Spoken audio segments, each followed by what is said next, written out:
Look how beautiful. Let's go see what's going on in here. I just want to let you all know that I recorded a video earlier showing you how to remove all of this from the garden. So I'll have to film that again. I deleted the draft somehow, but let's go look at this. Let's see what we got going on in here. As I stated earlier, I did go through most of these plants and remove all of the leaves that were looking a little sketchy. This is a good example. I could remove this for now, but I did this throughout the garden. I do this periodically throughout the week. Anything that I see that is looking not the best, I will remove it because I am trying to prevent any disease from spreading throughout the season to help my season last longer. Also, look at all these strawberries. That's a pretty good sized one. Look at that. Oh, there's more here and here. Yay, those ever-bearing variety are starting to really produce. Awesome. My daughter is going to be so excited. We're getting a new flush of beans coming through. As you can see, those flowers. So pretty. And I did a lot of pruning on my tomatoes. You'll see earlier, just because a lot of the leaves down here were touching either other plants or the soil, and I was trying to prevent any disease from starting. As you can see, the leaves that are either not being shown any sunlight or are closer to that wet soil more frequently are going to get nasty pretty quickly. So I like to come through and just make sure there's some good airflow and that nothing is really just kind of sitting wet on the soil. These sugar baby watermelon are starting to vine off of the grow bag, which is what I want them to do because I want them to start vining down that hill. And the pumpkins that I have in this grow bag are also doing the same thing. I can come through and kind of remove some of these not so great looking leaves. This one right here is not looking too good. Ow, I should have brought my pruners. But I moved this over earlier so that this could trellis down in the dirt.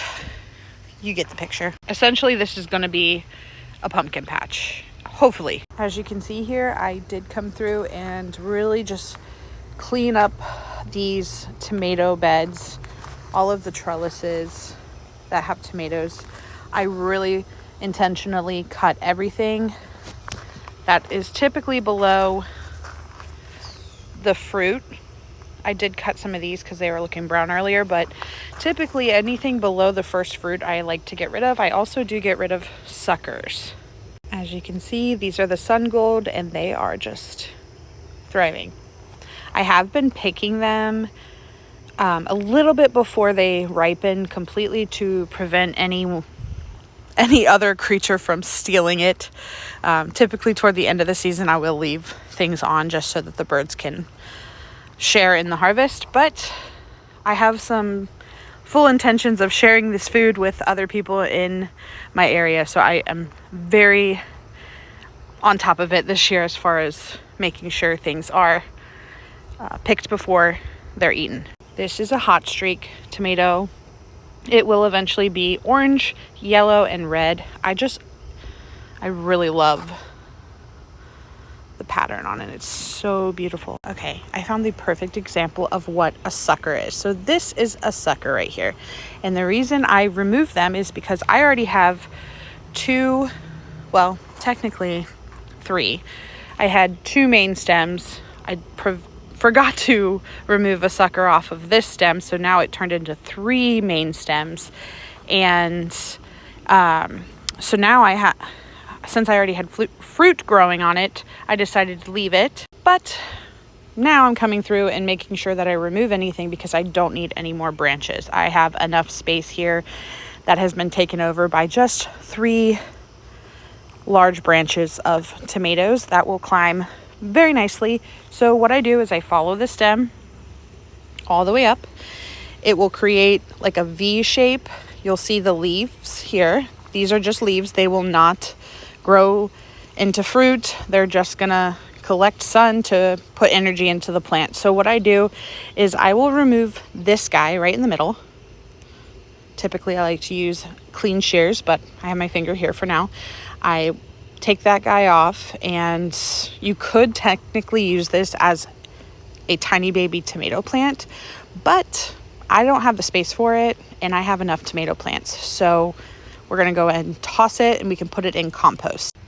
This is a good example. This is actually a sucker that I did keep earlier in the season, and it is its own tomato plant now. These zucchini plants are absolutely massive. We have a baby fruit growing right here. Look how cute. I think there was one on this plant as well. I don't know. I can't find. Oh, we got three.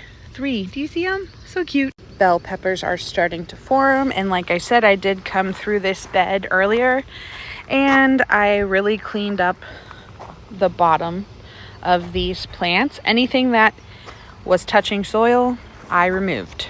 Or if it looked yellow or discolored or brown, it was gone. The edamame beans are starting to flower and hopefully we'll get some pods soon.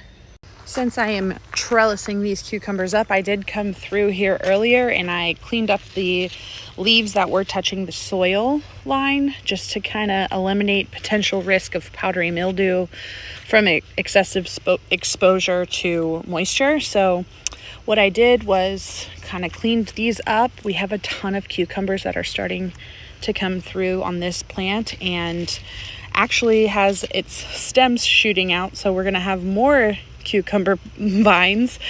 So I'm trying to give it one vine per little square section of this trellis area.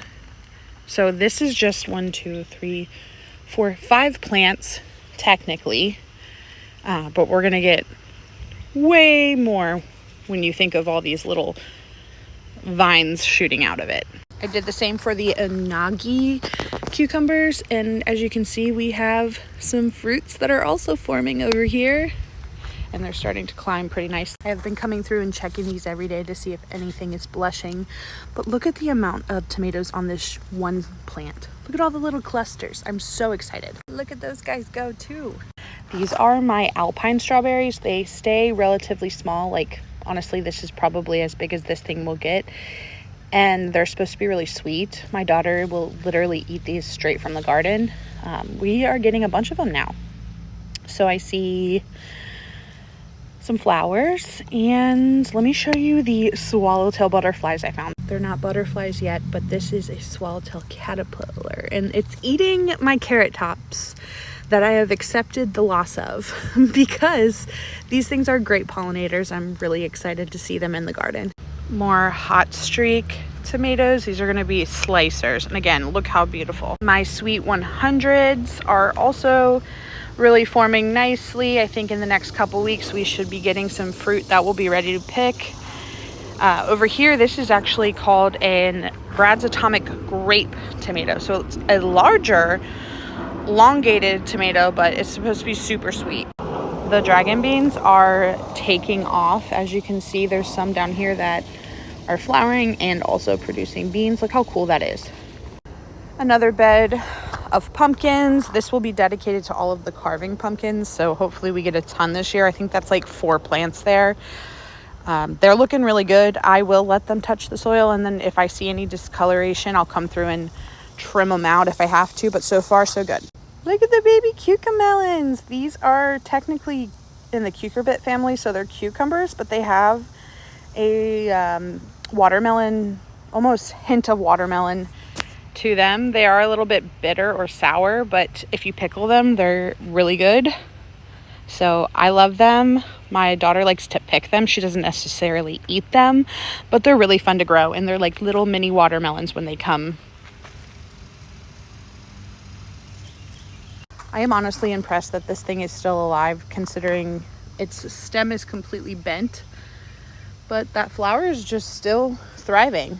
The cosmos are taller than me. The zinnias are getting taller than me, and they have a ton of buds and beautiful flowers coming. The celosia is really bushing out. Look at the zinnia. Ugh. These are seriously my favorite. You really can't go wrong with cosmos either. My daughter and I have named every single bumblebee in the garden Delilah, so say hi to Delilah, everyone. The sweet potatoes are taking over, and I couldn't be happier.